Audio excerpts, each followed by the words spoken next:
Okay, hello everyone. My name is Zach Taylor. I'm a scholar in residence at the Centre for Western Civilization, Thought and Policy. We're very lucky to have three wonderful speakers here today to talk about responsibilities to refugees. Just to give you an outline of how we'll proceed, each speaker will have up to 20 minutes to present some thoughts on the issues, and then we'll open it up to more general Q&A. So to introduce the speakers, in the order they will speak, and from your left to right, Professor Kit Wellman from Washington University in St. Louis, Assistant Professor Yasmin Sari from the University of Northern Iowa, and Professor Jovana Davidovich from the University of Iowa. So, without further ado, let's get going.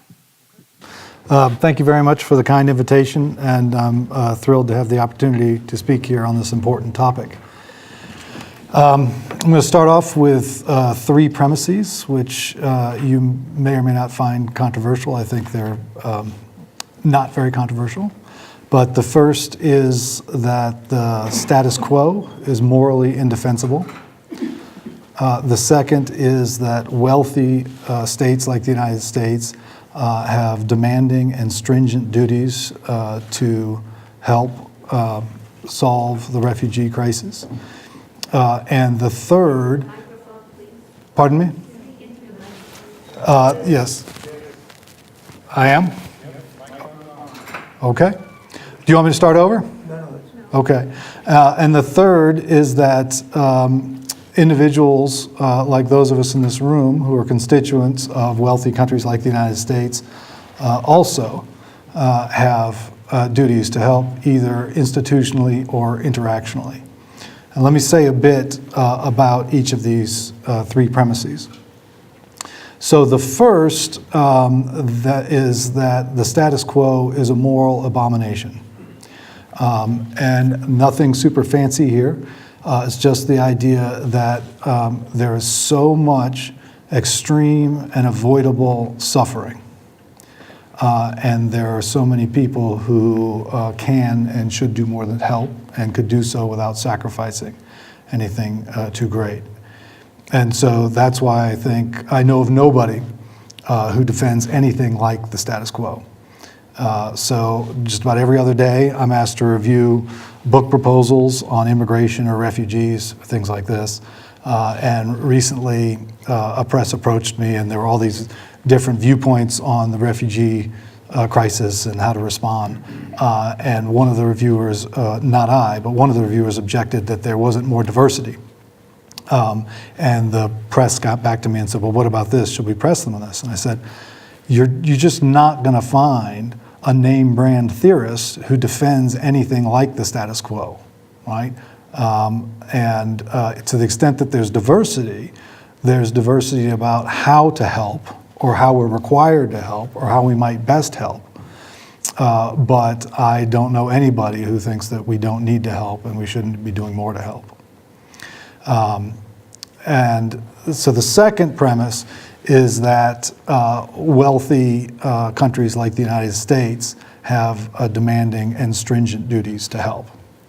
And I think this stems from at least two basic principles. One is a Samaritan principle, which is just when you can help someone who's sufficiently imperiled at no unreasonable cost to yourself, I think you have a moral obligation to do so. All right? So Peter Singer has famously given us an example of a drowning infant in a shallow pond, and you can rescue her. You're going to get your clothes wet. You're going to miss an appointment, but you can save her life, that you have a duty to do so. Some people think positive duties are controversial. I don't, when they're properly circumscribed. That is to say, when there's enough suffering, when someone's suffering enough, as the refugees obviously are, and when you can do things to help without making any type of morally significant sacrifice. But the other issue, and this is in some sense less morally controversial, but more descriptively controversial, is that countries like the United States are complicit in the refugee crisis, right? So it's not just accidents that are occurring or acts of nature that are occurring on different continents or thousands of miles away to which we're spectators. Rather, it seems to me that the United States is sometimes directly, sometimes indirectly involved in events which are causing the refugees crises. And insofar as they're complicit, it seems to me that that the United States has a duty to remedy. And the third thing that I want to emphasize is that when problems are as large in scope as the refugee crisis is, it's very easy for individuals like us to wring our hands and think that, well, obviously this has to be solved by states or some other type of comparable institution, but this is not the type of thing that an individual needs to do. An individual might need to help someone locally.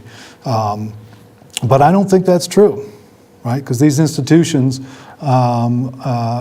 can be formed or helped or assisted by individuals, and that those of us in the room are among the most blessed in the history of humanity. Many of us have good lives because we've worked very hard, but that's only part of the story, right? Part of the story is how we're positioned, and we are currently positioned to do a lot of help. We're also the beneficiaries, it seems to me, and this again is descriptively controversial, but it seems to me that we're beneficiaries of a geopolitical system which was designed intentionally to benefit us and designed to foreseeably cause refugee crises. So part of the reason why we're able to, at leisure, consider questions like this in such a beautiful campus and such a nice room is because of the hard work we did to get here, but part of it is because of these geopolitical institutions from which we've just been very fortunate to benefit. So it seems to me that individuals should be doing things, as I said, either interactionally or institutionally. And let me say a bit more about interactionally and institutionally. Interactionally is to say that you might be interacting with other individuals, right, to try and help refugees in your community, to try and help send money to refugee relief funds, things like this. Institutionally is when you are trying to work to create or reform institutions, right?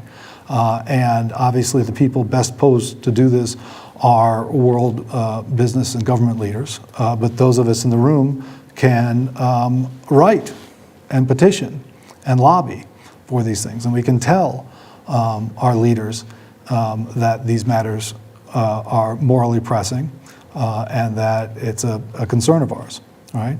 And if the people lead, maybe the leaders will follow.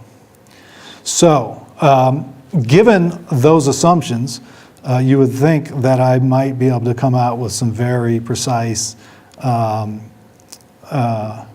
pronouncements about what various individuals and groups owe to various refugees, but I can't. Maybe my panelists will be able to give more concrete and precise solutions than I. But I still think even with those assumptions, there's a fair amount of indeterminacy. And so let me explain that, beginning with a rather banal domestic example, right? So imagine that my neighbors have wonderful young twins, and tragically the parents pass away, and the twins are there, right? They're obviously defenseless. They obviously need protection. And so one thing that I might do is I might adopt these young twins, right? And try and give them the protection and raise them. But it doesn't seem like I'm required to do so. Certainly I need to get them in the short term, if I'm the first person to learn that their parents have passed away, and these, say, 6-month-old twins are in the house, I need to get them and take care of them until, if I'm not going to adopt them, until I can make sure that they're placed in some place where they will get the protection that they need. Maybe I need to contribute, right? If there are enough orphans out there, and I'm not going to adopt these two or any other, right? Because I don't particularly want to raise children or raise more children or raise children that aren't biologically my own. It still seems like I should do my part, right? And there are various ways that I can discharge that duty, it seems to me, by helping find families or foster for short term, or just contribute to the creation and of orphanages, right? Where these children can be taken care of satisfactorily, right? And if this is true, it seems to me that this is true to even greater extent of a country that looks out and sees the heartbreaking suffering involved of refugee crises, right? So one of the things that a country can do is it can welcome these refugees with open arms. And at no point am I trying to suggest that this isn't a great thing to do. At no point am I trying to discourage anyone from doing this. So I come from St. Louis. St. Louis has the largest Bosnian population outside of Bosnia because St. Louis took in a great number of refugees. It had the housing stock to do so. And one of the wonderful things about this refugee program is that a large group was kept together. And so there was a community there of people. A lot of not just families were able to be kept together, but large numbers of the community which had cultural traditions and languages and things like this. And then the health and human services in this community were especially well equipped to cater to these refugees. And it's fantastic. It's exactly the type of thing I would recommend. But if there were a community or a country that didn't want to go that route, it seems to me that there are other routes that it can go, right? There are other ways to contribute to the problem. Funds can be given to refugee groups elsewhere to make their living conditions somewhat less inhospitable. Countries can be encouraged, right? So if there, and again, I'm not suggesting the country should do this, but if there is a country that wanted to jealously protect its political community and it wanted to take in either none or some for only a short time, they could encourage and incentivize other countries to take in large groups and try and help in those ways. Or even more fundamentally, you could imagine a country contributing to avoiding these type of refugee problems, right? So doing things on the front end, contributing massively so that there are not the problems of people being displaced on such a massive scale. And if it did those things, I at least would be hard-pressed to criticize a country or a community for not also taking in some refugees. Okay, but here's the problem, right? If countries have this type of discretion, right, they're invariably going to determine for themselves what their share of the problem is and what they're required to do, and they're not going to do enough. And even if they do a lot, we've got a basic coordination problem, right? And we're not going to solve with each of the countries acting on its own, deciding for itself, well, I think I'll do this, I think I'll do that, and then maybe patting itself on the back because it's done enough. We're not going to solve the problem, and we're going to be stuck with something that, even if it's a little better, resembles the heartbreaking status quo. So it seems like the only real long-term solution is if we can get some kind of international refugee regime which has the moral authority and the political power to specify to each country what its share of the burden is and to incentivize the countries to do their share. And so that's what's missing, right? And so you might think, given that I've already suggested that we as individuals have responsibilities, that we're on the hook, and we can't just say, oh, that's an institutional problem, that's the type of thing states should try try to solve. Maybe that's the type of thing, if that's the only long-term solution, right, or the best long-term solution, that's what is incumbent upon us to work towards, if we can. But here again, I think there are loads of ways. I think there's no question that each of us has a pressing moral duty to try and make the world a more just place, or a less unjust place, or a place where there's less avoidable suffering, right? But each of us, right, has a great deal of discretion, it seems to me, in how we discharge that duty. If any of us wants to just spend an enormous amount of time, or a good chunk of time, pushing local leaders, national leaders, global leaders to try and get them to set up this type of global refugee regime, great, right? But what if you want to invest your energies elsewhere, right? What if what you want to do is you are concerned about domestic inequality? What if you're concerned about gender inequality, right? What if you're really worried about trying to set up a comparable institution to try and combat global climate change, right? It seems to me that if you're doing that, then you're doing your duty, and you can't be required to be doing this work on all fronts. Or even maybe you're adopting these orphan twins from next door, right? Happening interactionally, helping interactionally.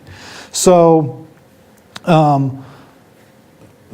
the worry that I have is that even if we start with what seems to me undeniable, that more should be done, that what we have now is inexcusable, and you think that states are on the moral hook, and that we individuals are on the moral hook, it's not clear precisely what we have to be doing or what countries have to be doing to solve that problem at this point. So I'm unfortunately pessimistic.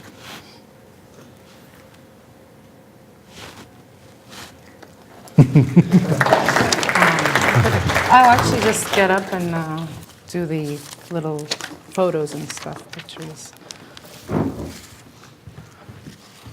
if I may.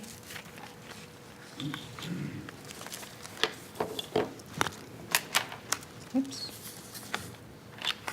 My computer cooperate. I'm just gonna.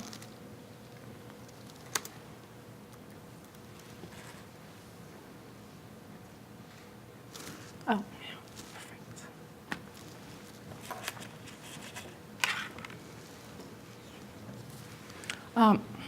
I'll start off with a couple photos. It's oops, about refugees and a right to place, as we can see. The current project that I have is about equality at the borders, and to understand what sort of rights refugees have, or like what sort of fundamental right they have that may be able to have us promote, if you like, what Kit was suggesting about with regard to our moral duties or like moral obligations. And here are a couple photos to just give us an idea of what happened. So this is St. Louis that was turned away by the US in 1939. It had about 900 passengers that had to go back to Germany, and the people on the ship suffered the outcome, the ultimate outcome of death. This is Guinea, SS Guinea. My project is motivated by Hannah Arendt's right to have rights, and so I wanted to have a nicer photo about the ship on which Hannah Arendt and Heinrich Blücher arrived safely in the United States in 1941, so that's a happy note. This is SS Exodus that was seized by the British Navy, so illegal immigrants, or if you like, undocumented people, denied entry to Palestine and deported back to Europe in 1947. This is Vietnamese refugees, or if you like, the boat people as they're understood in the literature in 1970s. This is the US Coast Guard intercepting Haitian refugees in 1998. And this is the sort of Europe's refugee crisis alongside understanding the borders and refugee routes across Europe. So what's happening is this is how the project was motivated for me. In late March 18, 2016, the EU and Turkey ended their negotiations. with regard to the current refugee crisis, and where the outcome of the negotiations was in favor of the readmission to Turkey of the refugees that have been making their way to Europe. So in order to control irregular immigration, if you like. So as we know, international law grants nation states wide-ranging discretionary control over who's admitted to their territories. So the contingency at stake in the decision to grant refuge is exemplified by the refugee crisis, eliminates the contradictions, if you like, between basic human rights and the legitimacy or sovereignty of the nation state. So the refugees' equality that is recognized by the UDHR as a rights bearer is dependent, according to the international refugee regime that we hold right now, is dependent on a host state's willingness to acknowledge that equality. So a state's integrity, their right to self-determination, implies that they may choose to close their borders and thereby outsource their obligations onto other states in response to the refugees' plight.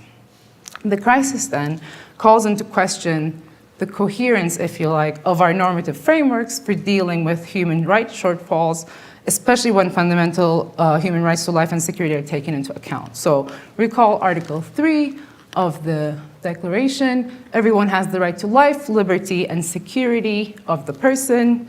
And then Article 14 adds a nuance to the right of refuge by stating that everyone has the right to seek and to enjoy in other countries asylum from protection. Persecution, sorry. And when we look at Article 28 of the same declaration, that states everyone is entitled to a social and international order in which the rights and freedoms set forth in this declaration can be fully realized. So this article is supposed to grant an individual's legitimate claim to a form of political organization that guarantees the right to have these rights. So additionally, one could argue that any plausible reading of this article would indicate that everybody has a right to a place in which they can cultivate meaningful relationships and that they can turn into where they can enjoy their freedoms and rights, if you like. So what I want to continue on with is the definition of a refugee and then show like how the literature responds to it, if you like. So according to the 1951 Refugee Convention that was amended by the 1967 Protocol to extend the temporal and geographical restrictions, the definition of a refugee is that a person who, owing to a well-founded fear of being persecuted for reasons of race, religion, nationality, membership of a particular social group or political opinion, is outside the country of his nationality and is unable, or owing to such fear, is unwilling to avail himself of the protection of that country, or who, not having a nationality and being outside the country of his former habitual residence, as a result of such events, is unable or owing to such fear, is unwilling to return to it. I want to point out that the membership to a social group is very underdetermined. And if we wanted to take a more egalitarian approach, maybe we can go with Iris Young's understanding and try to include certain social groups, if you like, for instance, women who are escaping violence. But this is not involved in the current definition. So it's limited the definition is limited in two ways. The first is that like, the individual needs to be outside their country of origin to be recognized as a refugee. And their human rights need to be sort of violated or sort of diminished due to persecution. So this plays out in this way. According to this first part of the definition, Oedipus, for instance, at the end of Sophocles' trilogy, would be a refugee, but Superman would at best be an involuntary migrant sent to Earth by his parents from the dying planet Krypton. So that's basically the idea. So think also climate refugees, yeah? So specifically, the condition of being outside the country of one's nationality puts into effect the force of state borders, which are not in general determined by nature or natural processes, but by processes of war and conquest, which are economically, morally, and politically or racially motivated. Borders are not mere border lines, but as former President George W. Bush underscored through the implementation of the Secure Fence Act of 2006, they, quote, help protect American people. So as Ayelet Shachar argues, the contemporary practices of immigration law, neither static nor disappearing borders exemplified in Westphalian and global descriptions respectively, suffice in explaining the reinvention of the border by regulatory agencies entrusted with the state apparatus of migration and border control. So there are three ways of approaching this problem, and the second part of the definition states that one state has to have failed, protecting one's human rights in order for somebody to be able to seek asylum or claim their refugee status. So there are three ways of approaching this, possible approaches. The first one is the need-based approach, and again, it's, as I think Kit sort of pointed out, it requires a collective action on the part of the international community, aiming at assistance through aid and intervention, so the onus is elsewhere than on the host state, if you like. And second, states can simply fail to live up to their international obligations, echoing David Owens in not wanting to take slack, take up slack if other states are seemingly doing less than their share. So what results is that individuals are not likely to receive the protections that human rights are supposed to offer. The approach that privileges respect for human rights suffers from a similar limitation. So if states interpret respect of rights as having to be compatible with their internal immigration policies and as mere non-interference, which may or may not result in harm, then this makes it harder to implement a positive understanding of such respect and thereby to hold states to their duty of non-refoulement, which I'll talk in a bit. The argument in favor of open borders in its ideal form rests on freedom of movement. In this sense, it is still limited by the sovereign power of the state in deciding whom to let in and whom to leave out. So basically, and this is the sort of literature around it, Joseph Coherence is a fervent defender of open borders, but Miller's objection to him is that it's just a bare right. It's not a basic right, if you like, or like an interest to be understood as a human right to be recognized. So what are refugees owed?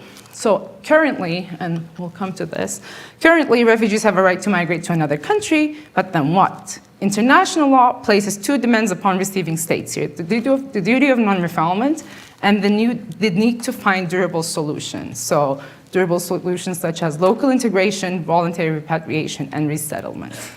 And also the principle of equal treatment plays a part here. But before we continue, here's the principle of, or the duty of non-refoulement, understood, again, according to Article 33 of the Convention.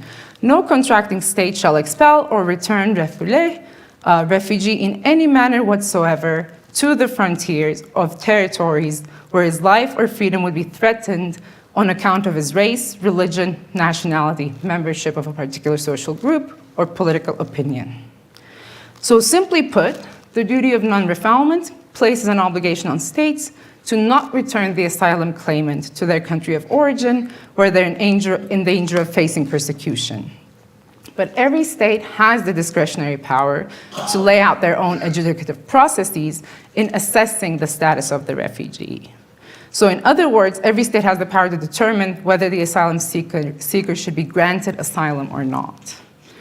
And the right to asylum implies only a moral obligation that a state dutifully consider the refugee's claim or asylum claim.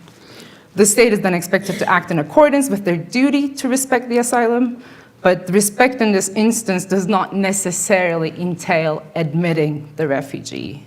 It simply means not returning them to their country of origin where they're in danger of facing persecution.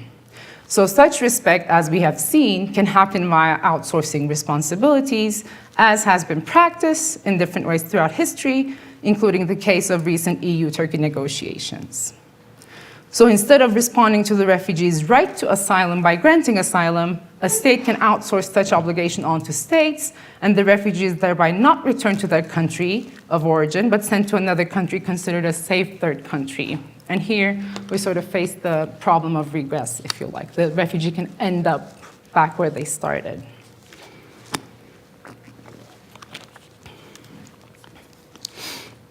So here's the stuff. And so these are durable solutions, and resettlement is a good one, but very rarely sort of practiced.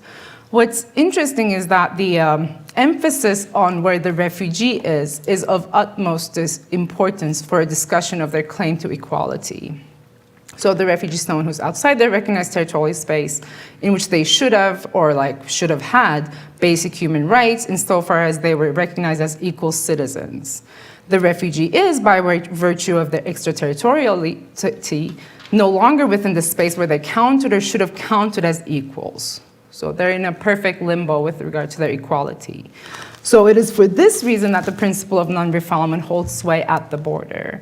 Once the refugee arrives at the doorstep of another state, the receiving state has the authority to decide whether this person is worthy of equal treatment under the law.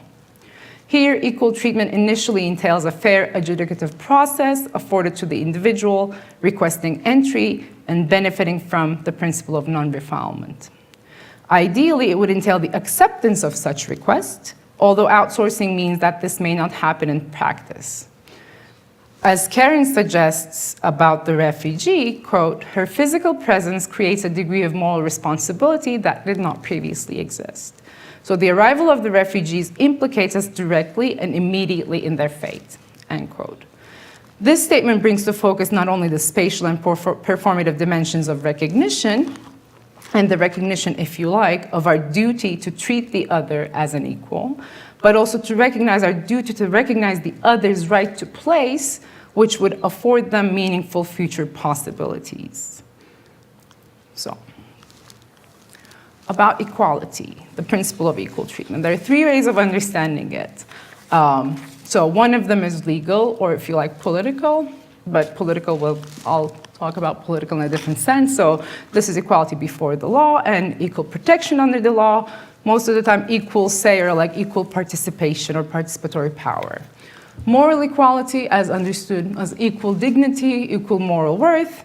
What I want to go for is an artificial sense of equality, which is basically the equal recognition of one's potential political agency in a demos that is not given or fixed, but co-created through deliberation, dialogue, and principled political action. So this is where I come from, where I'm sort of adopting what Hannah Arendt has suggested about one's right to have rights and turning it into a right to place. So what she says in The Origins of Totalitarianism, we became aware of the existence of a right to have rights, and this means to live in a framework where one is judged by one's actions and opinions, as well as the right to belong to some kind of organized community, only when millions of people emerged who had lost and could not regain these rights because of the new global political situation. So a right to have rights has been interpreted differently. Most people, well, Peg Birmingham takes it as a political right, above or prior to having juridical rights. Shayla Ben Habib has understood it as a moral imperative that would bring about a cosmopolitan commitment for the international community. And Etienne Balibar, Andrew McAfee, and Eduardo Meneda understand as a right to politics or political membership. I want to say that this right to have rights has a sort of it sort of refers to this statement refers to the spatial or territorial logic in which human rights evolve, if you like. So once human rights are recognized, if and only if people belong to a certain space, namely the nation state that recognizes and is willing to grant them these rights, and the driving force of her argument comes from the factual reality of extermination and internment camps, but also from the growing phenomenon of statelessness that many people face, so not only Jews, but homosexuals, Roma people, and so on, and which became the marks of the rising totalitarianism in mid-20th century. But what is interesting in the right to have rights is it is a performative statement, so it sort of does what it says and unconditionally. Not because it's absolute, but it can be only created or performed or granted by our own individual actions, or like, again, institutional actions. So it has a twofold importance for understanding a philosophical foundation of human rights, resting upon dignity and natality for Hannah Arendt, and we can talk about that later. But what is interesting is, and what's for me the driving force of this argument, or like this sort of right to place, is the potential equality that can be afforded by recognizing one's right to have rights. So a right to place in this sense would circumvent the problem of territorial placement of the refugee, or the problem of distinguishing between refugees and other forced migrants, climate migrants, women escaping violence, and so on. So the right to place is more fundamental than any immigration policy. For to be placeless is to be rightless. If you don't have any place to go, you cannot have any sort of rights. So that's the idea. And about equality, this is the, I think I'm slowly running out of time, so I'll just talk about equality, but also talk about this. So in a sense, it's about artificial equality, or recognizing our equality, which is not a natural sort of disposition. So it's not all human beings are equal is not a factual truth. Rather, it's a moral ideal to which we aspire and that we strive to make real. Nonetheless, it's also a statement that appears in our most cherished declarations of human rights and whose truth we do not want to dispute. Yeah? But equality, in Hannah Arendt's words at least, equality in contrast to all that is involved in mere existence is not given us, but is the result of human organization insofar as it is guided by the principle of justice. We are not born equal. We become equal as members of a group on the strength of our decision to guarantee ourselves mutually equal rights. So our political life rests on the assumption that we can produce equality through organization because men can act in and change and build a common world together with as equals and only with as equals. So on this note, I come to my proposal about a right to place which rests on artificial equality, and that's where I'll end. There are a couple components, and the one is procedural equality, where we understand it to have due adjudicative processes that are given to the asylum claimants. The other one is epistemic, and this is sort of the reciprocity principle and right to justification, being able to reasonably give your account of where you're coming from. And the third one is more performative or phenomenological or embodied, that really brings about the visibility and the recognition of the people in a community. And I think on that note, what I want to say is that if the notion of a right to place is fundamental to what I would like to call a democratic ethos, or in an Arendtian vein, a principle of democratic responsibility that guides our actions in the world. So if the core of our democratic practices lies in the principle of equal say and participation of all eligible and the freedom that accompanies it, it is crucial that we determine whether such equality includes or precludes the potential equality that any human being may have in the creation of a demos. So this sort of ethos then allows for the creation of a demos that understands itself as democratic only insofar as it can be open to welcoming the new, in contradistinction to the exclusionary ethnos, if you like. In recognizing the refugees' right to place, we can help to make such a demos possible and thereby bring about equality at the borders. Thank you.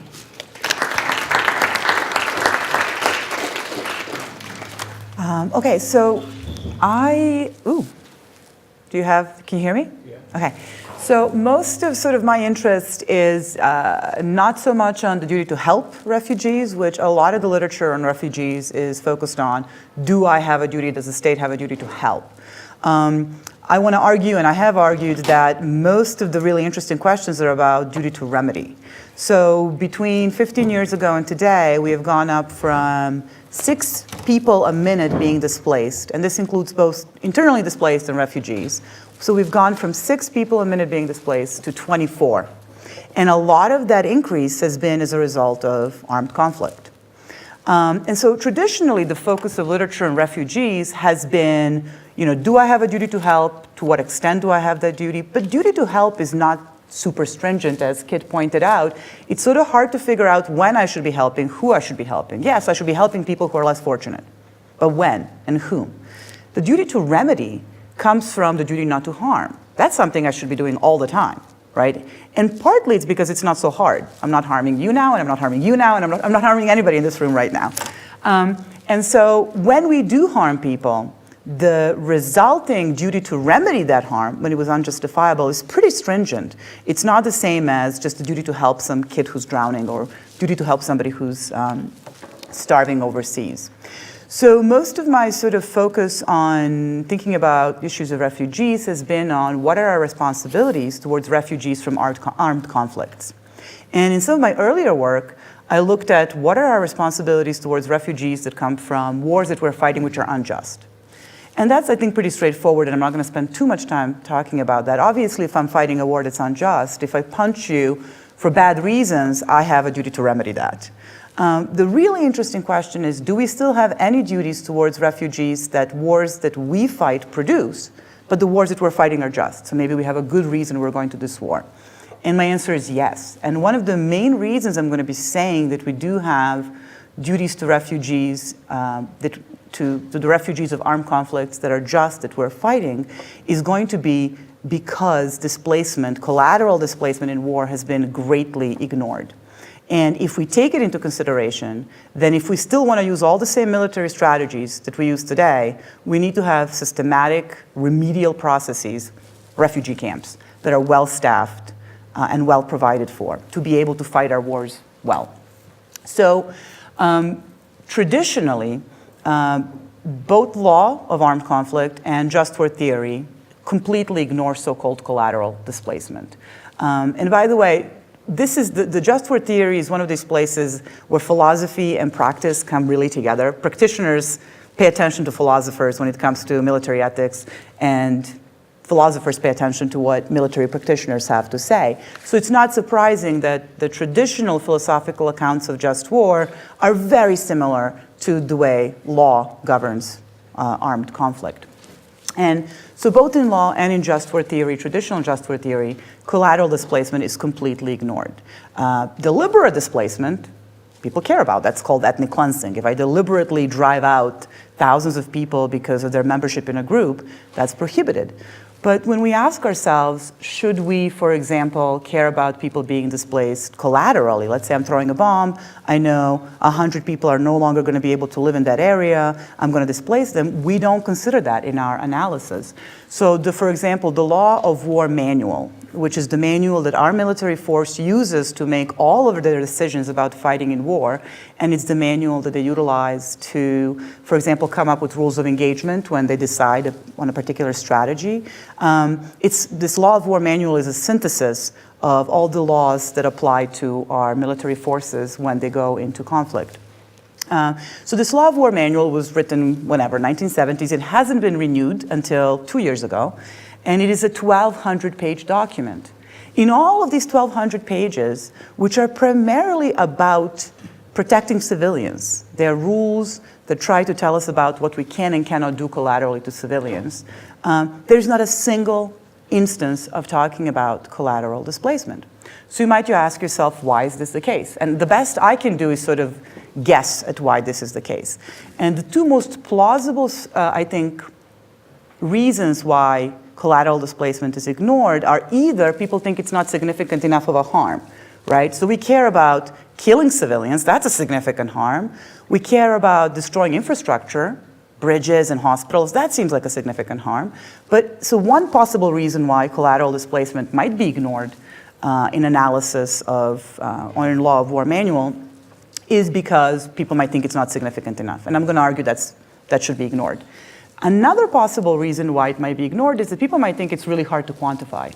How do I figure out how much harm, right, displacement is? And so it seems to me, at least, that displacement, collateral displacement in war, is both quantifiable and significant. So what I sort of did to try to establish that is I looked at studies that the NIH, the National Institute for Health, and the CDC have done over the last 20 years or so. They went into various refugee camps, and they looked at studies of other refugee camps. And they looked at the instances, the increase in mortality and morbidity in refugee camps. And so what they found, going back to Thailand in the 70s, Somalia in the 90s, and most importantly, I looked at Rwanda cases, is that in the first few weeks at arriving at a refugee camp, the so-called crude mortality rate goes up somewhere between 20 to 40 times.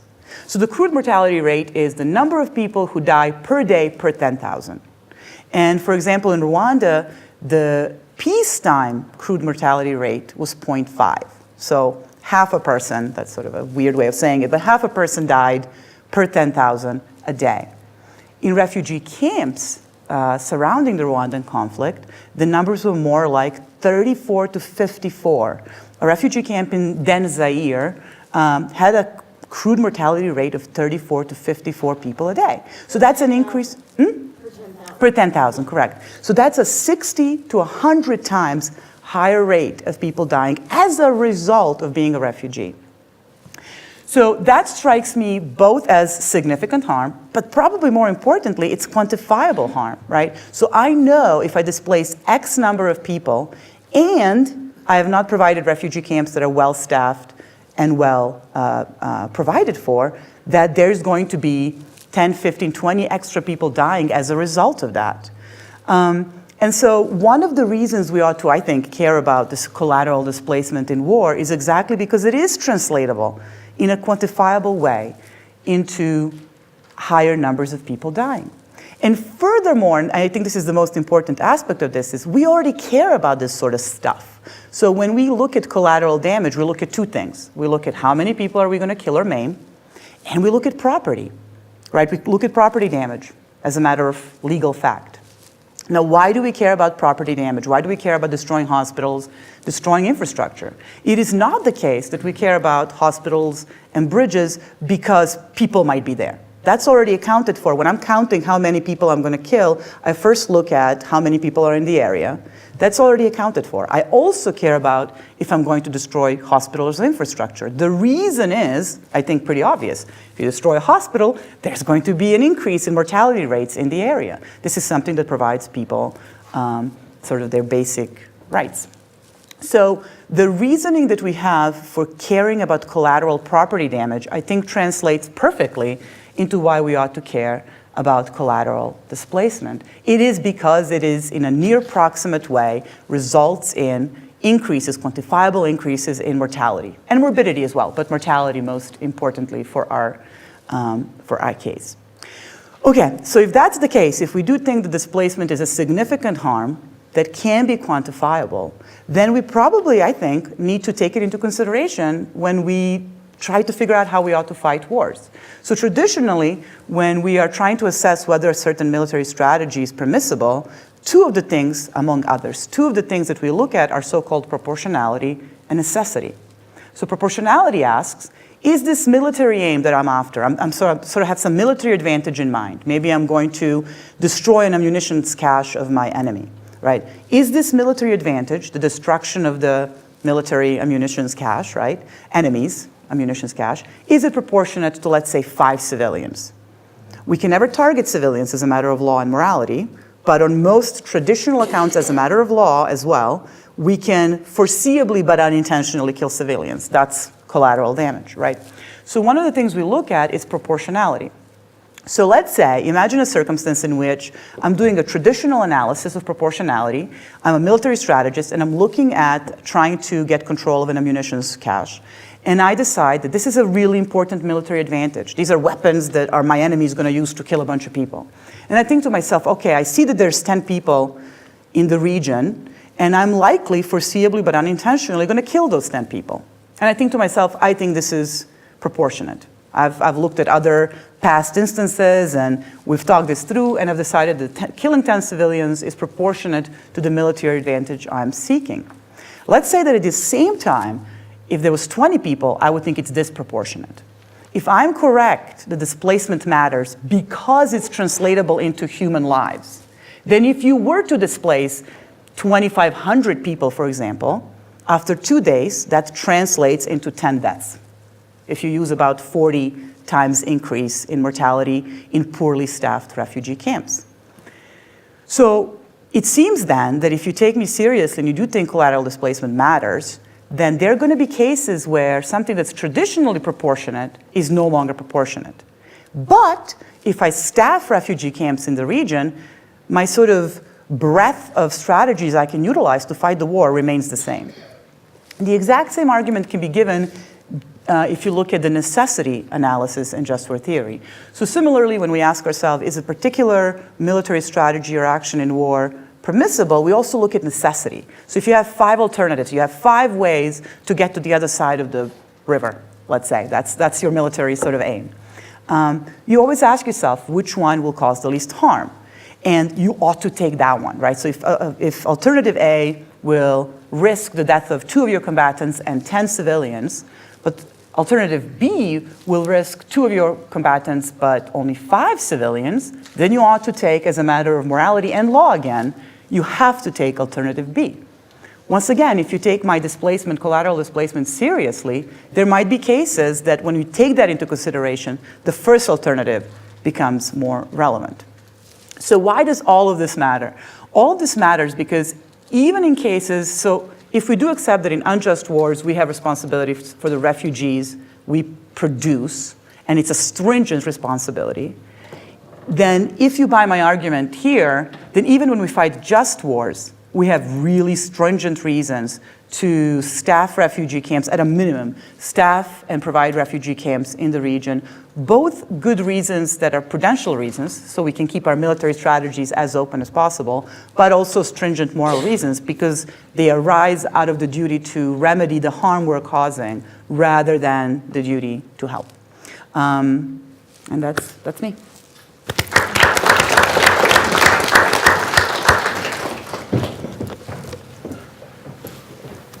Okay, thank you. So we have some time for questions. I'd ask if there are any undergraduates who have a question. Please raise your hand. Yeah. Could you please remind your name again? Kit. Kit. Hi, nice to meet you.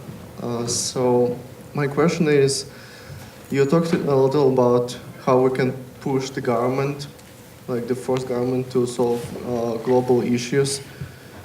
Do you think as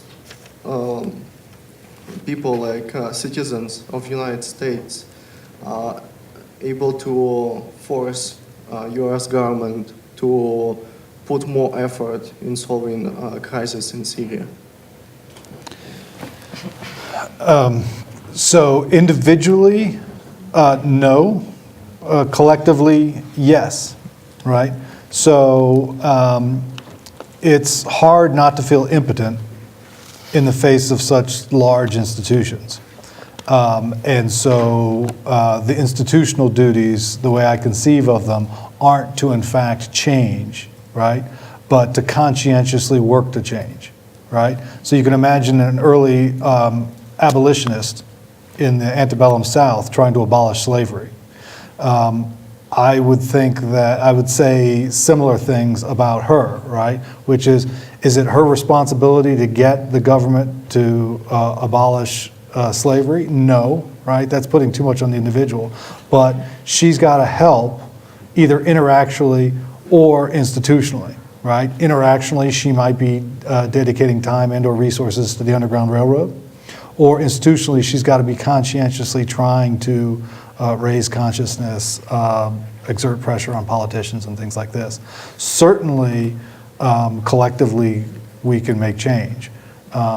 And psychologically, it's very difficult, though, because as individuals, it's hard to see how much difference we're making. Okay, any further questions from undergraduate students? Okay, so we'll open it up to everyone else then. Yeah, of course. Regards to what you were saying, I had a whole lot of questions as you were going along. That was a good assessment of things. But I guess what I was thinking is how it's basically, from your discussion, it's basically a numbers game. And if my mom is one of those numbers, you know, I'm going to say this shouldn't be a numbers game at all. Rules of war is an oxymoron. I'm kind of extreme, but what do you think of that? So, I mean, I think it is a really, so there's this sort of pretty interesting debate about whether or not we should so-called govern wrongdoing, right? So think about why we don't have, let's say, rules that require the use of condoms when one rapes. If we require the use of condoms when one rapes, this would lower the harm, right? Less people would get STDs and pregnancies. And yet, it is an outrageous, most people, I think, are going to think this is an outrageous thing that I just suggested. And one of the reasons is... I don't think it's outrageous. Oh, okay. Well, a lot of people have the intuition that... There's a difference between harm and potential death. That's a big difference. Right. But what I was trying to suggest is that a lot of people do have the intuition that trying to require that people use condoms when they're raped somehow legitimizes certain types of rape, and that's why we shouldn't have those sorts of rules. The exact same argument is often heard, usually from the direction of the pacifist scholars, suggesting that just having these sort of rules that tell you how to kill and how many people to kill, and foreseeably but unintentionally, gives this notion that somehow, if you fight well, even if you're completely unjust, your war is completely unjust, but if you do it well, you're fine. Yeah, I mean, but that question permeates permeates every question in just war theory and law. And I think the only way to address it is to be a pacifist and to say, I think all wars are wrong, and but you have to apply it also like to the death penalty for someone versus how long they're going to be in jail. If they've done something really egregious or something really awful, or Hitler or something, like, do you actually kill to make killing look better? I think that's against my ethics anyway also. Yeah. And then it gets to, in your talk, I really sense the slippery slope. Yeah. Like that when you were talking about how taking someone's home away from them, what kind of like one person taking their home away from them might be a lot worse than another person just because their ability to adjust, their natural resilience, their psyche, and then trying to make a decision on that just seems like how could you do that? Well, so my view is simply that there's going to be harm in this world, and that those of us who are interested in doing this sort of work are interested in what is the best way to distribute that harm. But yeah, you're absolutely right that it sits uncomfortable with most people who do this sort of work. It sits uncomfortably, the idea that, we think that you can fight an unjust war justly. And that they're all proxy wars, basically, which certainly Syria is. Yeah. Was there a question behind? Yeah.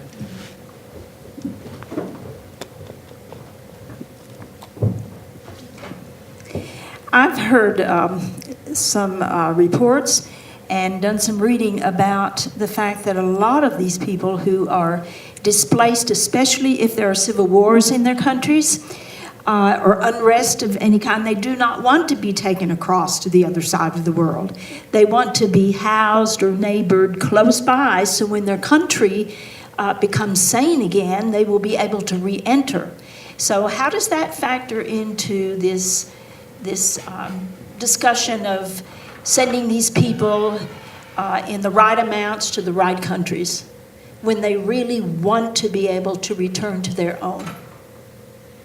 Yeah, so for me, quickly, I'm mostly interested in staff. So there's a lot of debates about asylum and whether or not we should be giving asylum to people and things like that. But an average refugee now spends 17 years in a refugee camp. And so I'm really in the business of trying to figure out whether or not we have a duty to staff those refugee camps.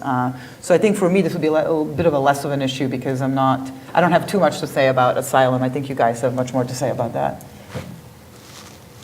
I'll take that up in a certain sense. I mean, it is there are differing, I guess, reports or views. For instance, Syrians, most of them are either in Turkey or like Lebanon. And most of them, so I can speak for Turkey because I'm from Turkey and I'm sort of more familiar with the situation. What is interesting is that I don't think many people have a, first of all, chance or like hope to be able to go back because the situation is just not getting better. But the other thing is that Turkey, even though it's a signatory of the 51 Convention, it is not a signatory of the 67 Protocol. So these people who come to Turkey to the refugee camps, like who are like housed at the refugee camps, they're not going to ever be recognized as refugees and be given certain rights, for instance, to employment, education, healthcare. So most of the stuff is done through charity, and they're protected under the temporary protection program. So in terms of what I want to sort of put forth with a right to place, that makes sort of human existence more meaningful. I'm not sure that those refugee camps can become meaningful places where people can cultivate their relationships, be it socially or politically or otherwise. So I don't know if that responds to your question, but it's, again, they may be able to go back. They certainly go visit during certain like holidays. Most of them probably don't have their houses in place. But yeah. But what about the charity that you just spoke of? So they're given food and shelter. And that doesn't help? I guess it helps like that to keep them alive, yeah. Because I've always believed that philanthropy is a barometer of social injustice. Yeah, so in a certain sense, I think going back to the sort of moral duties or obligations that we have towards the refugees, both like institutionally and individually, they're being met in a certain, like, so the moral duty is being met to a certain extent. But I want to say that it doesn't always recognize the right of the refugee to be able to have meaningful rights where they reside in a polity. So it's In a what? in a polity, in some sort of organized community, where they may or may not be a citizen. So it doesn't matter like whether they have certain legal rights or political rights. So I agree that many people are understandably attached to their homeland. I would say this: refugees at a minimum are entitled to refuge, right? And then it's a question of where, right? It's not that every refugee necessarily is entitled to refuge in Stockholm or Amsterdam or something like this, right? And so there are at least two ways that you can help a refugee. You can move her somewhere, right? And if she's going to be there for an indefinite period of time, then she needs to be integrated into the community, right? Where she can have a minimally decent human life, right? Or, and this goes directly to your point, you can make sure they have refuge in their homeland, right? So think about in northern Iraq, when Saddam Hussein's Ba'athist-led regime, there was credible evidence there was going to be a genocidal attempt upon the Kurds in northern Iraq. One thing you could do is you could say, okay, you're welcome, you need refuge, you're welcome here in our country. Another thing which the United States did is they set up a safe haven in northern Iraq with a no-fly zone, right? So that the Kurds in northern Iraq had refuge without having to leave, all right? I actually think that's ideal and preferable to if you can do it. And it's another way of discharging, it seems to me, your duty to help solve the refugee problem. What is not okay, right, is hiding behind the claim that, well, people want to be in their homeland, and so we're going to, for the time being, put them in these camps we're adjacent, and then move them back, when we know full well, right, that they're going to be there on an average of 17 years, right? I'm not suggesting that you're recommending that. But that's what I think politicians too often today are hiding behind, right? Yeah, and actually, if I may add one more thing, the interesting thing so it's not about just wanting to go someplace, like where there's more like a wealthier state or something. So the refugees agency is, even though it is sort of acknowledged because they decide to move, and they move, and most of the time they die on the way, and they go to the near places because they can practically walk across the border. So that's something else. So in sort of even risking their lives getting on these boats, like we can see the sort of the direness of the situation, if you like. But the refugee never has cannot practice any meaningful agency when they're actually in a place waiting to be resettled, if you like. So the UNHCR does the applications on behalf of the refugees in sort of accordance with who has the most need to be resettled. So it's not about what they want or like what they may wish to have. Yeah.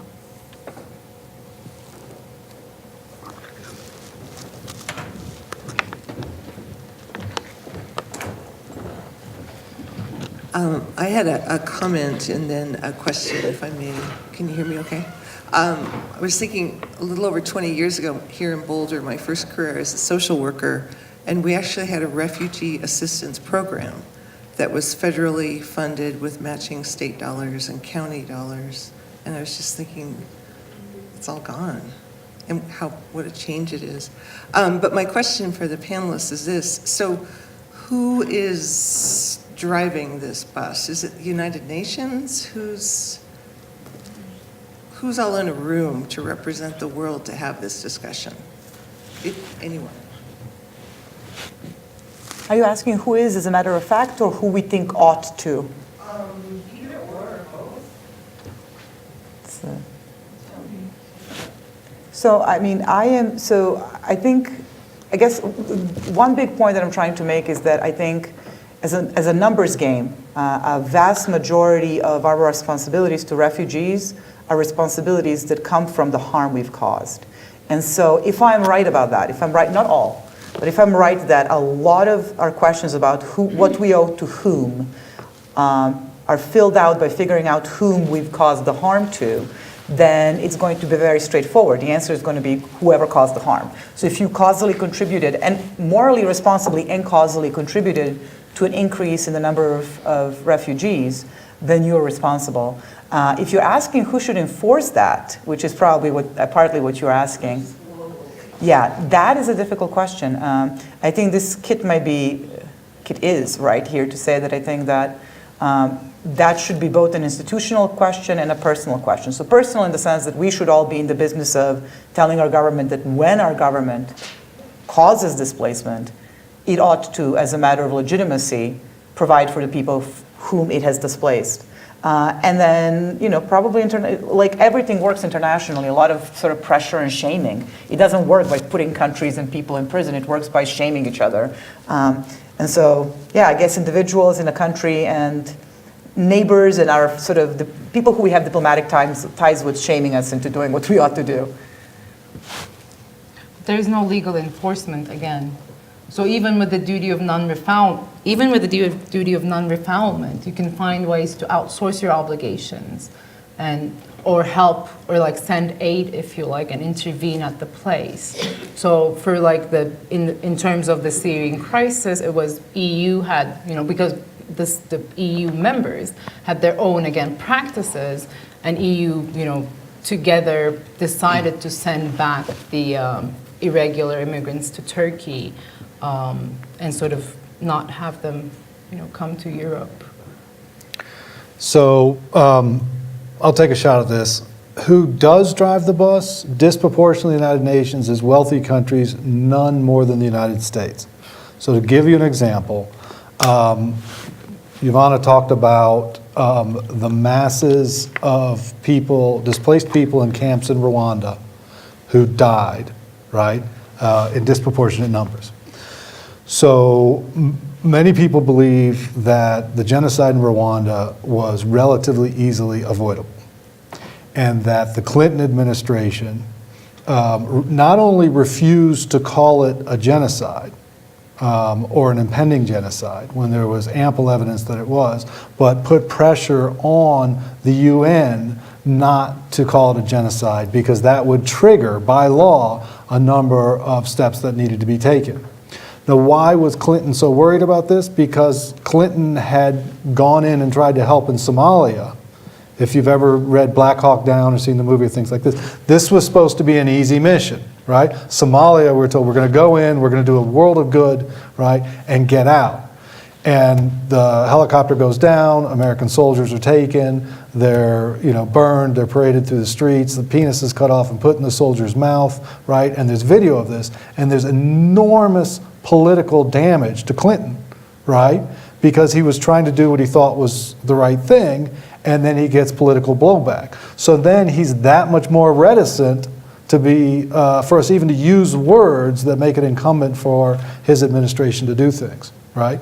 Now, if there's there's a country like Chile that doesn't want it to be called a genocide, or it just doesn't have the geopolitical might to shape the way the UN reacts, right? So if we want meaningful change on things like the refugee crisis, on things like global climate change, if we could get the top US politicians on board, that's going to make an enormous difference.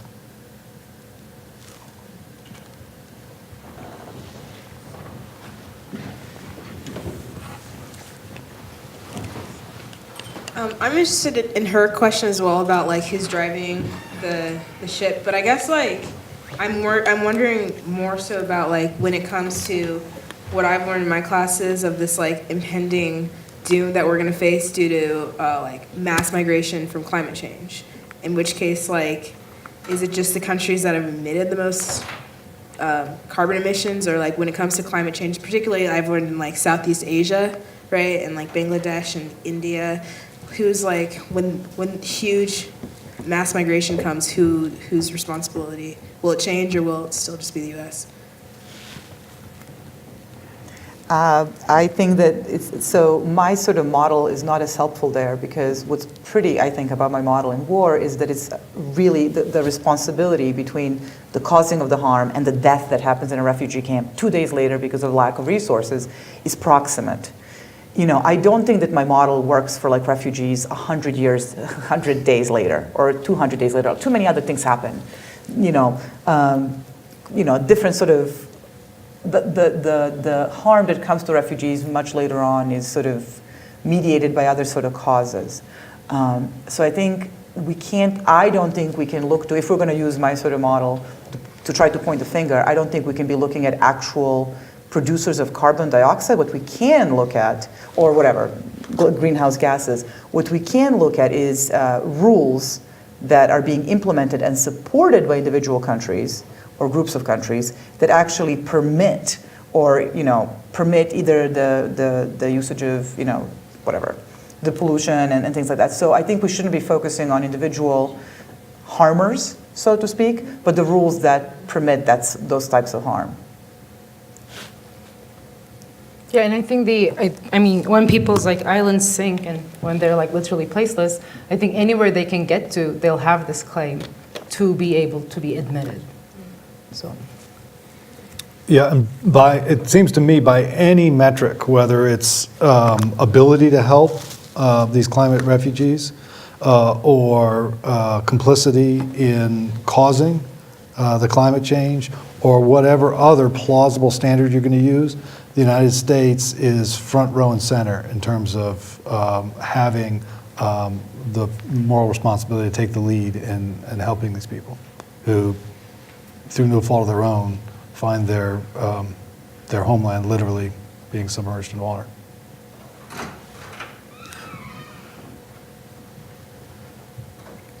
Thanks. I was struck by one of Yasmin's slides that seemed to define refugees very narrowly in terms of persecution for political or religious reasons and so forth. So I guess I've got a sort of a two-part question about that. First of all, I kind of assume that you all would want a somewhat broader definition than that of refugees. So I was interested in sort of how you think about that, where you think refugees extends to, how far it extends, what sorts of limits you might put on it. And then the second part of the question would be whether you think different classes of refugees we should distinguish in terms of the kind of obligations we have to them. And I guess that's to any of you. I think the second part of it, the obligations and like what can be done in practice could be, I'll have to think about that in a certain sense, like how to classify and how to help. But the first part, I definitely think the definition should be expanded, and the project that I'm involved in will take the direction of expanding it by way of this very underdetermined or vague understanding of a membership to a social group, because it can be understood in many different ways. Again, like women escaping violence could be understood in that way. Sort of like really people whose human rights are not met for different reasons can be understood in those terms. It's not, so the condition of persecution is not, I think, enough or sufficient to cover the actual crisis in the failure of people's protection of their human rights. So, and I hope that, again, like this sort of expansion will include climate refugees as well. I think that, I think most of the literature seems to sort of extend it from the 1951 claims about persecution to include the African Union's sort of extension to armed conflicts, right? Because if you looked at the original definition, it wouldn't even include people that I'm talking about, which to most people seems like the quintessential example of a refugee, people fleeing conflict. There's a lot of really interesting literature recently on whether or not it makes sense to theorize about what we owe people.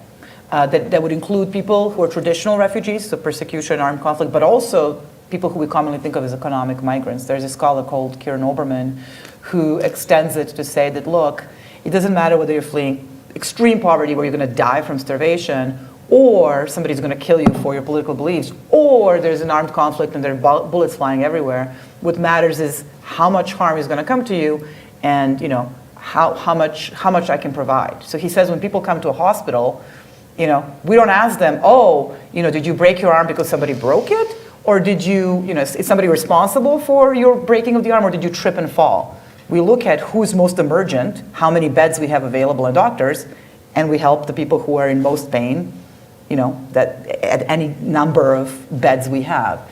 So there's a lot of really interesting sort of questions about how far we want to extend it for the purposes of thinking about what we owe to whom. And you can imagine possible worries about extending it too far, right? Then it seems like we might start worrying about whether we can provide for all these people as well. So I think there's good theoretical reasons to both narrow it and to extend it.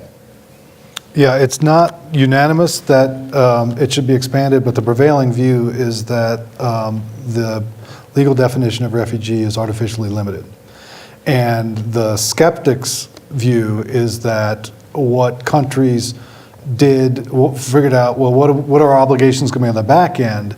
And so let's restrict things on the front end and make sure the laws aren't going to require us to do anything we're not going to be comfortable doing. But it may not be that sinister, right? The human rights literature in general is incredibly Eurocentric, right? So Samantha Powers jokes that the refugee definition and human rights understandings ensures that Jews in 1940s Germany will never be persecuted again, right? But if you thought about the current situation and what imperils folks, right? How would climate migration not be front row and center, right? Or how would you come up, if you didn't have this Eurocentric focus, how would you not have among the first articles on a Universal Declaration of Human Rights be a right to portable water, right? I mean, it seems like such a basic requirement for a minimally decent human life, but that was just not an issue in Europe, right? And in defense, it was in the wake of World War II that these documents were, first drafted and designed. And so that loomed very large in the imagination of the drafters.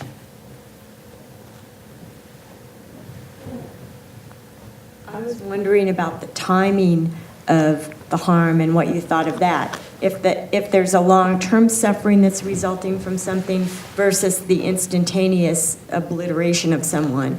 I'd much rather die in an atomic bomb than suffer a long time, maybe get out of it, but that suffering counts for something. Any thought on that? And then also I wanted to ask you more about Somalia to understand the background of that and how that was different than Rwanda. So I think it matters how quickly you're going to die. It matters for things like whether or not we think we ought to intervene, for example. So commonly one of the conditions for intervention is last resort. But what counts as last resort will be context dependent. So in a case of Rwanda where you have 12,000 people dying a day and you have 841,000 people who died in the span of 3 months, it strikes me that, sort of having diplomatic, having conversations and exchanging emails about ways to remedy Rwanda, last resort there is exhausted by basically saying stop and they don't stop.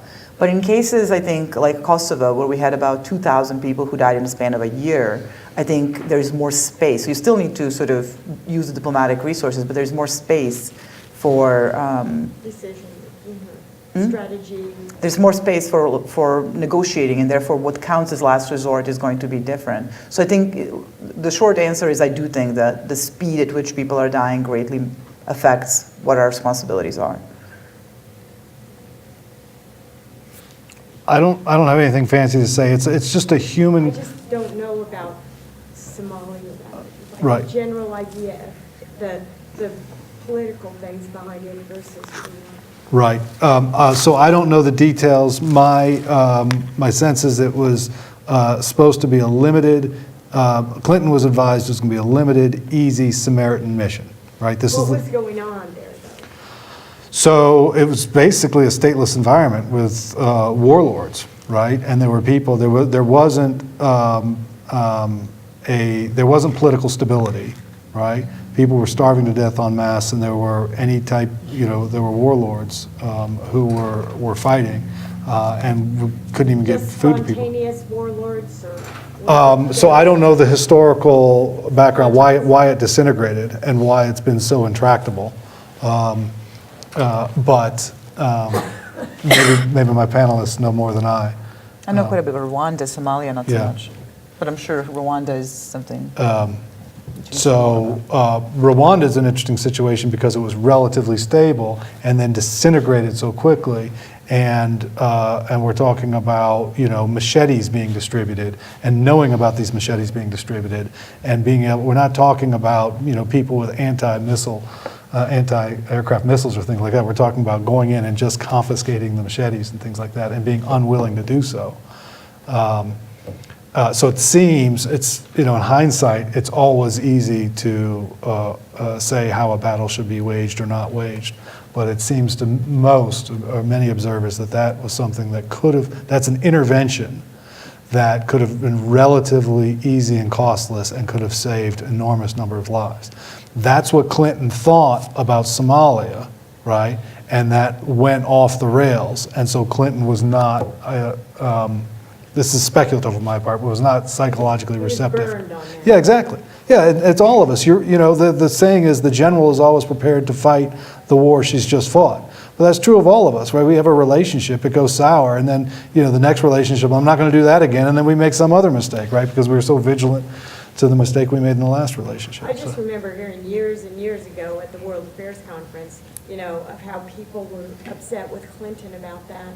And so, sorting it out and not looking at it in retrospect, it seems like would be of value, considering I have a bias against Clinton and the Clintons, period. But, so I want to reverse that in any way I can, Right. And if they have a good excuse, but I have a bias against them to start with, so. Well, it's an understandable psychological reaction, which is not to excuse it or justify it, but it's an understandable psychological reaction when you're a politician and you've been politically burned by doing something to be reticent to doing that again, right? Oh, of course, the thing that made Rwanda, I think, particularly sort of horrible is, and you pointed this out, is that we didn't just not intervene. We stopped others from intervening. We held back helicopters. We actually have memos that show that we asked not just our government, but other governments not to utilize the word genocide. So it was, and there's this General Dallaire who had 300 peacekeepers, UN peacekeepers in Rwanda, keeping something like 20,000 people safe with just 300 people, and they weren't engaging. And so he was telling everybody who would listen that he had strong reasons to believe that if we just sent several thousand peacekeepers, that this could stop. And not only did we not send them, in fact, we pulled them out. And there's this famous video I was showing in my classes of General Dallaire and his blue berets, blue helmets, ripping their berets because they were pulled out. And the people they were protecting got slaughtered the same day. So Rwanda is, I think, I like the example of Rwanda because in a world that's very gray, Rwanda was we should have known, we did know, and we should have intervened. If we never should have intervened anywhere else, this was one place where it would have been almost no cost, and it would have saved 1 million people it's 1 million people in 3 months. It was a very efficient machete-wielding machinery. So it appears he was overreacting. Yeah, it's not going to disabuse you of your anti-Clinton bias. So I just had a quick question. What did you guys all think about Poland's stance on the whole refugee crisis that's going on in Europe right now? Poland's stance? I'm guessing it's very similar to, you mean the new stuff that they passed just recently, last month? All of it, yeah. From the start. I think this was called the European refugee crisis, and that is just, I don't know what else to call it other than nonsense. So less than 1% of all refugees in the world are currently in Europe. And Europe sort of is in the center of this, worrying about what are they going to do. Vast majority of refugees are in African countries and Middle East, and it's the poorest countries in the world that are holding the biggest brunt of refugees. So I think that, it seems to me, it seems completely unreasonable for any European country to, at this point, say we're doing too much. And I think it is funny that it's called the European refugee crisis, because it's really not. So Poland in particular? Poland and Hungary in particular have been particularly unwilling to take refugees. And Poland just recently, like a month ago or a few weeks ago, tried to pass this law that was not going to permit anybody. They actually said something about, what did they say? They also had the law prohibiting speaking about Holocaust or something like that. You can't call them Polish concentration camps. Yeah. So they were German concentration camps in Poland. And you can go to jail if you call it a Polish concentration camp. You talked about you didn't use the word good, but adequate refugee camps. And I wondered what that looks like to you. And is it just that the death rate is similar to the death rate outside?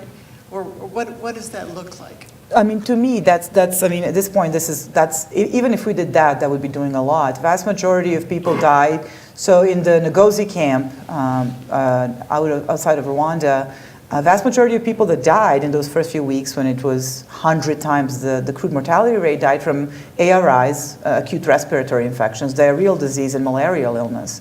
And so one of the reasons I think it's really important to focus on refugee camps and staffing refugee camps is because the cost is so low and the duty that we have is stringent, because once again, we're not just helping, we're remedying the harm we caused. I think the duties we have after that might stem from duty to help. But my argument only extends to limiting the number of people, limiting the mortality and morbidity. So people also had severe illnesses that affected them long term. But my argument doesn't say anything terribly interesting about what we owe them later on. But it still, I think, is incredibly significant because it requires a lot of us. It requires a big change in what we think we see ourselves as being required to do.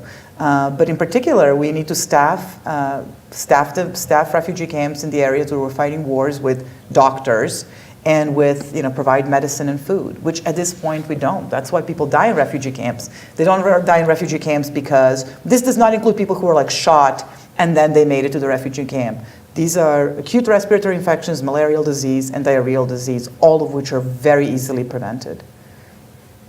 I don't want to put words in Giovanna's mouth, but I think her argument is superb, and because of how much she's able to get from very modest premises.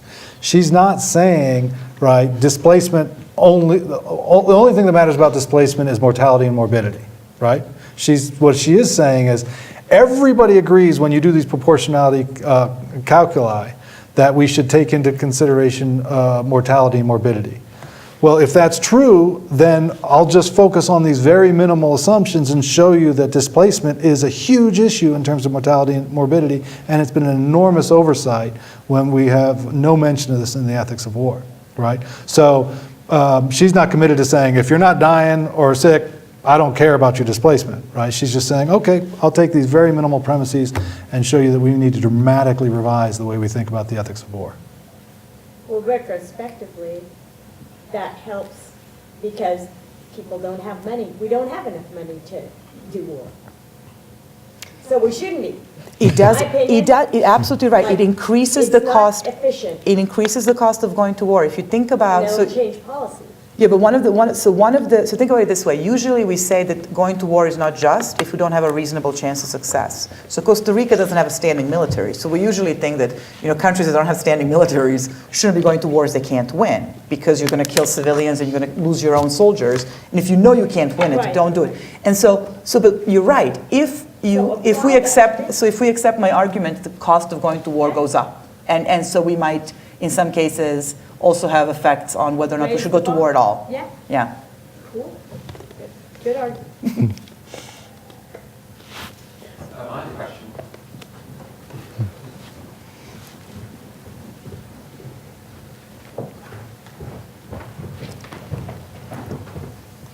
Thank you. So there have been a number of proposals to allow countries to pay other countries to take in refugees on their behalf. normally rich countries paying poor countries. And in some cases, this has been put into practice. So I guess my question to all three of you is, do you think this is permissible? Is it sometimes permissible? If so, when? I think that the premise of those people who are proposing that is just like different in different countries. As I'm sure you know, the big debate in Britain was that it turns out that a lot of the migrants and refugees are actually not costing the country anything. They're actually contributing to the GDP. So I would guess that in some countries where actually having refugees and migrants is genuine as a matter of statistical fact or quantitative fact, increasing the GDP, it seems silly to also pay countries on top of that. So I guess it would depend on whether you're one of these countries to whom it costs a lot. But that's not the case for all the countries, so not a very useful answer, but anyway. And I think like helping monetarily or financially helping, of course, is, would be permissible. But the question of impermissibility, or sort of like not washing your hands clean, would be when the refugees are actually at your doorstep. So saying, okay, we'll return you, but then we'll return you to this place which we've been aiding. So I don't think that's permissible on many accounts. And that is that basic right to place that maybe may not entail a right to stay, but at least a right to be admitted. I have no principled objection. So historically, the United States has been relatively open borders, welcomed more refugees. The Scandinavian countries have more jealously protected their political communities, but have contributed more in terms of foreign aid, right? And I'm not suggesting either has done enough, but those are two different models, and I have no objection to either one.